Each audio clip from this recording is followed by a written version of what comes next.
नाशिक शहरातील छत्रपती शिवाजीनगर भागातील फाशीच्या डोंगराजवळ शनिवारी दुपारी 4 वाजेच्या सुमारास अरविंद पांडे नावाच्या व्यक्तीचा मृतदेह संशयास्पद स्थितीत आढळून आल्याने परिसरात खळबळ उडाली आहे।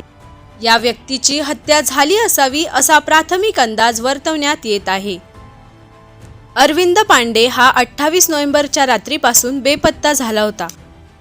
तो सातपूरच्या स्वारबाबानगर परिसरातील रहिवासी असून शिवाजीनगर येथील त्याच्या आत्याच्या घरी गेल्याचे समजते आहे।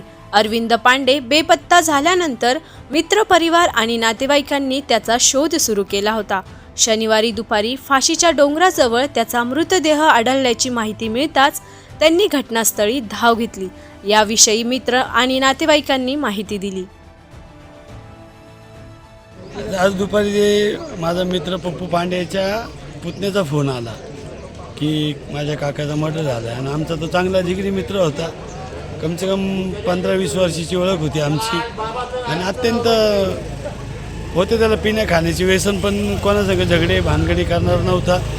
आमची हीच विनंती का आरोपीला लवकरात लवकर पकडून त्याला कठोर शिक्षा झाली पाहिजे, एवढीच आमची विनंती प्रशासनाकडे। नाम दुर्गेश अनिल पांडे है। हम भगत सिंह चौक के रहने वाले हैं। आज के दिन मेरे चाचा का मर्डर हो गया। वो शिवाजीनगर में थे, उनकी लाश हमें मिली। प्रशासन ने हमें फ़ोन करके इन्फॉर्म किया, उस जगह पे बुलाया, उन्होंने हमको दिखाई बॉडी और प्रशासन पे हमें पूरा भरोसा है कि वो खूनी का पता ज़रूर लगाएंगे। जिसने भी किया होगा वो जल्द से जल्द पकड़ा जाएगा। क्या नाम है उनका? उनका नाम अरविंद पांडे है और वो 38 साल उनका है उम्र था और कल रात से लापता थे वो। कहाँ पे हुआ ये हादसा? ये हादसा शिवाजीनगर के पीछे हुआ, फांसी डोंगर के पास। फाशीच्या डोंगराजवळ। अच्छा, मग तुमची काय मागणी प्रशासनाकडे? प्रशासन से मेरी यही मांग है कि जिसने भी किया है जल्द से जल्द पकड़ा जाए। सध्या घटनास्थळी पोलिसांचे पथक दाखल होऊन मृतदेह ताब्यात घेतला आहे। हा खून आहे की आणखी काही, या दिशेने पोलीस अधिक तपास करत आहेत।